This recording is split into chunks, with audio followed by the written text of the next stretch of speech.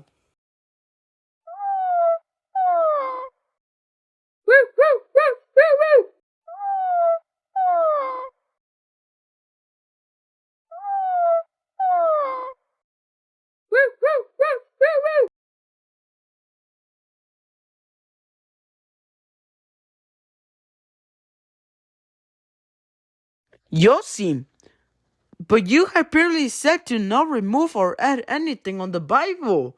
Aren't you contradicting yourself?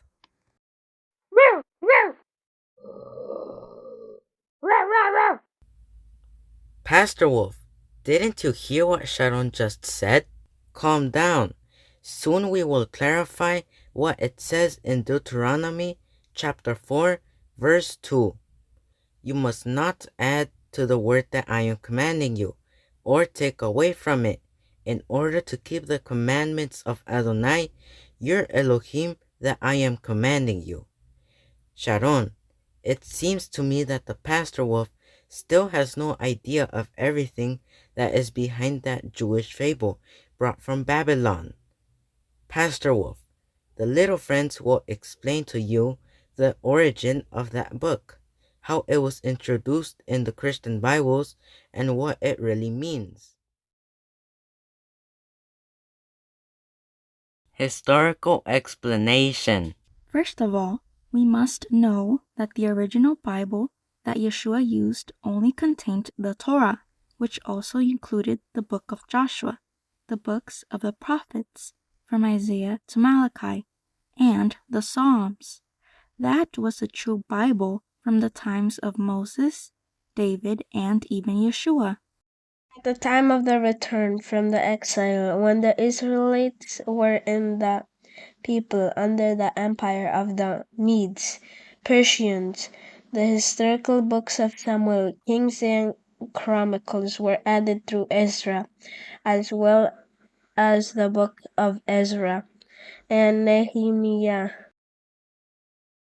These books were used to learn about the history of Israel and the lineages. After the prophet Malachi, there were no more inspired writings, so those were official books for the Israelites. At the time of Yeshua, only the Torah, the Psalms, and the prophets were considered authoritative.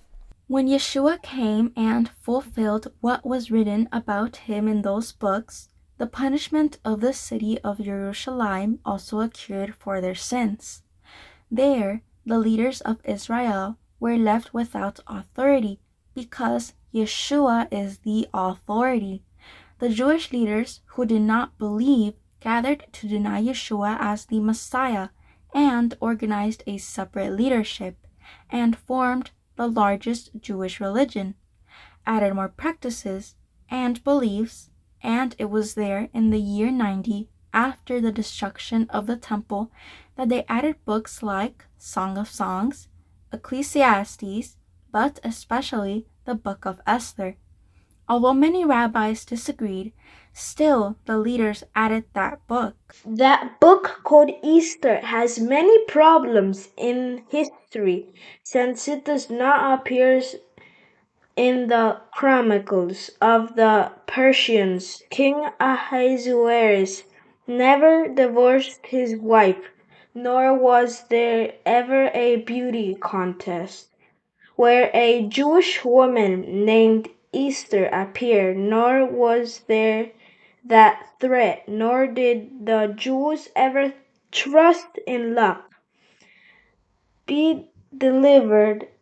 The book of Isthar, according to researchers, is a Babylonian writing by Jews a century and a half before Yeshua, and remains outside the inspired books. Beside all that, the researchers say that the story told there is a very similar to a fable of the Babylonians' god. The Enuma Elish word Ether represents Easter, while in the Bible the Babylonian called her the Queen of Heaven. Also appears Marduk, represented by Mordecai, also recognized in the Bible as Baal or Baal. These both gods of war. Also another god called Tiamat, who is represented in the book of Ether by a man, and also Vashti, another goddess who, along with a man, are defeated by Ishtar and Marduk. The Enuma Elish, the Babylonian mythological story of creation, was widely read and recited throughout Mesopotamia, but especially at the Babylonian New Year festival Akitu, held in the first month of Nisan in ancient Mesopotamia, to celebrate the sowing barley during the spring equinox, when the sun shines directly on the equator and the length of day and night is the same everywhere on earth. Hence his syncretism with gods like Tammuz or Dumuzi. In the Assyrian version of Marduk is called Azur, and for that reason his cult to the sun in all the seasons of the year. The Akitu festival is a recreation of the defeat of Tiamat by Marduk, in a way of laughter or mock for the defeat of his enemies. The Babylonian narrative epic of Marduk the creator as a Babylonian religious concept, an all-powerful deity that brings order to the world from chaos. Not like the Creator does in the Genesis Bereshit story, where everything comes from the light. In Genesis chapter 1, verses 3 to 4, it says, "Then Elohim said, 'Let there be light,' and there was light. And Elohim saw that the light was good. And Elohim made separation between the light and the darkness." Also in Yohanan we read, when the Eternal created all things, the Word was there. Everything was created by her, and without her nothing was made. Life is born from the Word, and she, who is life, is our light. The light shines in the dark. Nothing can destroy it. The Eternal sent a man named John to speak to the people and convince them to believe in the one who is the light. John was not the light. He only came to show who the light was. The one who with his life would fill everyone with light would soon arrive in this world. He who is the Word was in the world. The Eternal created the world through him, but the people did not recognize him. He came to live in this world, but his people did not accept him.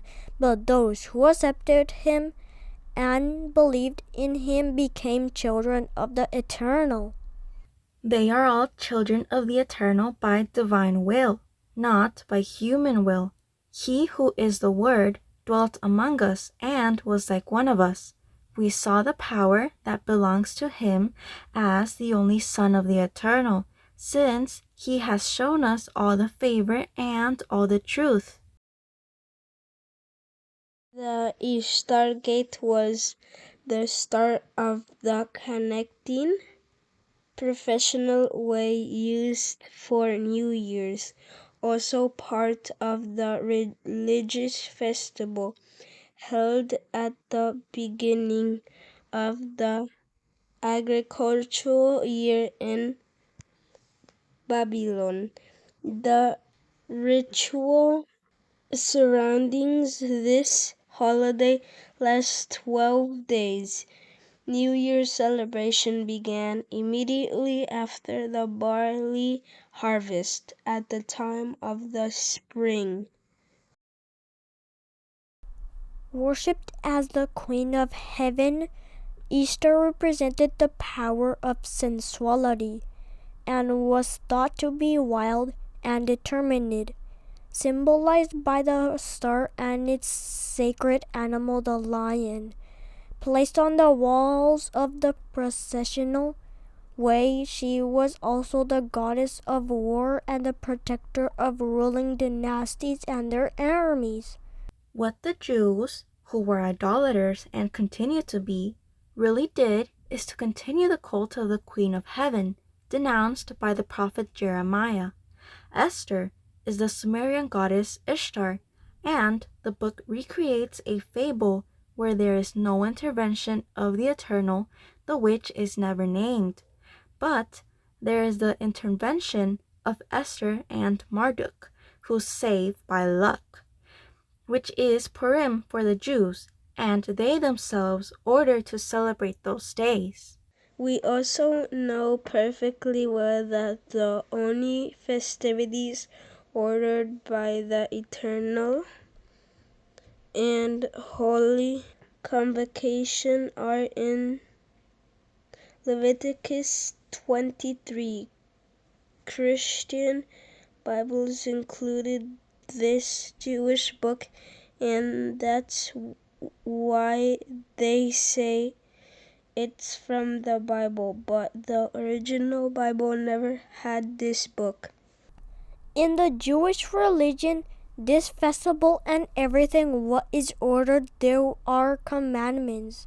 In addition to what the rabbis order, even in the Jewish religion, they say that all the festivities of Leviticus 23 can disappear, but the party of Purim shall never disappear. So, if it is not in Leviticus 23, and no one ever celebrated it before or after Yeshua or his emissaries, and furthermore, the history of the Medes Persians doesn't record it, and it has all the markings of a Babylonian fable to honor pagan gods, then let us reject everything that comes from it.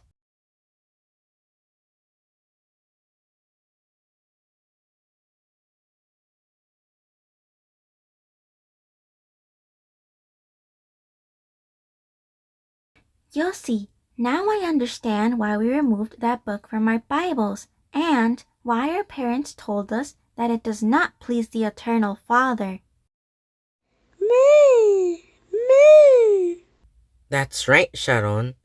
It's very important to know the history of this book called the Bible, because in addition to the fact that some books have been added to its content, many things have been changed by the religious for their own benefit. Do you realize, Pastor Wolf? If you want to celebrate something biblical, do not get carried away by any Bible, much less by days that are not in Leviticus 23. I don't know, Yossi. I'll have to ask my mechanic and then from my friend, because he is my teacher who knows all the answers. He told me that it is a Jewish festival and one of a great joy. It is also a festival to unite together and dress up to eat a lot of cookies and even drink a glass of wine. Well, I'm leaving since you don't want my delicious amaniers. I'll eat them with a little drink.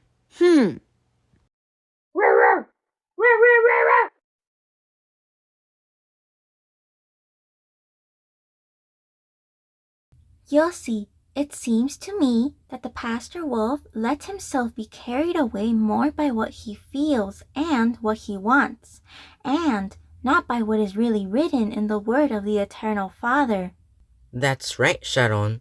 Little friends, remember what Paul wrote to young Timothy.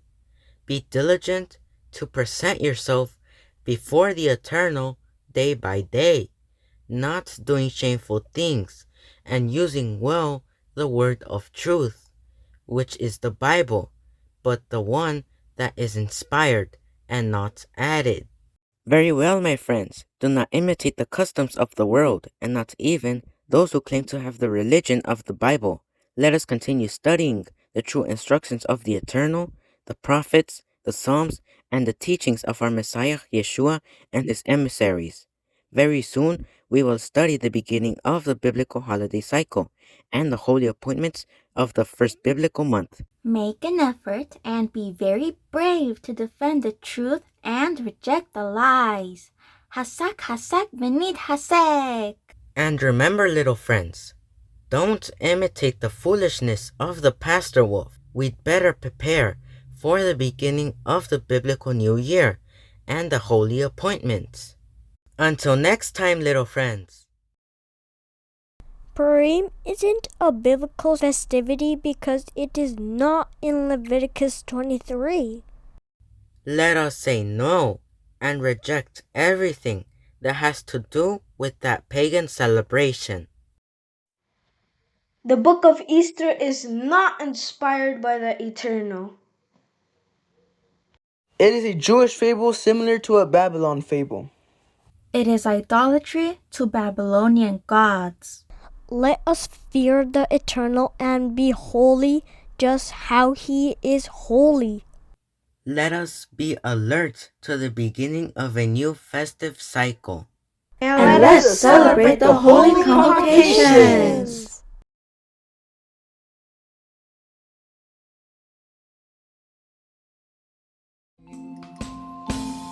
Cause the kingdom of the heavens for the children's is. Let's to sing, let's to sing, let's to sing to Adonai. Come to serve, let's to serve, eternal Elohim. You can store and to walk and never depart. To learn since a child and never to lose. Let's to sing, let's to sing, let's to sing to Adonai. Come to serve, let's to serve, eternal Elohim. Store and to walk and never depart. To learn since a child and never to lose my faith. Cause the kingdom of the heavens for the children's is. Cause the kingdom of the heavens for the children's is. Cause the kingdom of the heavens for the children's is.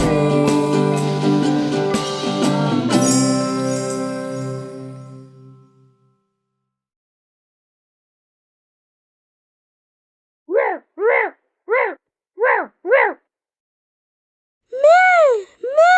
meh. It is not possible. I called my Messianic and Ephraim friend, and he didn't even know. And supposedly he is the only one who knows everything. How can I be so deceived? No, it can't be that I am always wrong. Someday I'll listen to Yossi. Nah, I'd better get ready for the next holiday. La la la la la la la la la la la. This is life.